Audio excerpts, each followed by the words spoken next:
今日傾負債嘅幾大好處，你先唔好笑，亦都唔信。凡事都有兩面性，負債真係唔全係一件壞事。人生呢，其實特別好似下餃子，無論係被人哋拖落水，定係自己跳落水，唔趟呢渾水，就永遠唔會成熟。好多人以為負債就係失敗，換個角度睇，有冇可能咁係老天逼你成長嘅方式？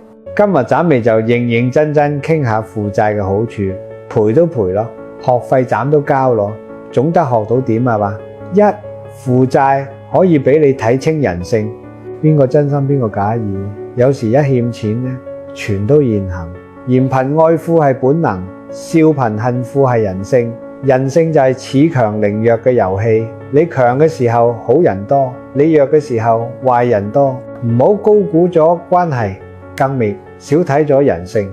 恨你有嘅同笑你冇嘅，其實係同一批人。第二，負債能讓你更睇清自己。我一路喺度同大家講呢，呢個世界上我哋做對嘅大部分嘢呢，其實都係因為運氣，而嗰啲做錯咗嘅、做敗咗嘅，先至係我哋真實實力嘅體現。呢句說話呢，好多人都唔服。確實佢呢得真係得有啲嗰種生活閱歷嘅朋友們先至聽懂。有錢嘅時候呢，人總覺得自己幾強多猛多優秀，只有等你冇錢啦，先至知道以前係幾衝動、幾傻多天真。第三，負債會逼着讓你學稅低頭。好多朋友嘅錢真係就係蝕在好面子上。負債一次，人才能睇清面同錢到底邊個更重要。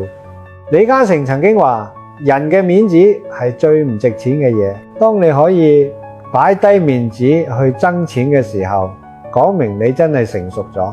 當你可以用錢爭翻面子嘅時候，講明你真係成功咗。當你可以用面子爭錢嘅時候，恭喜你，你係個人物啦。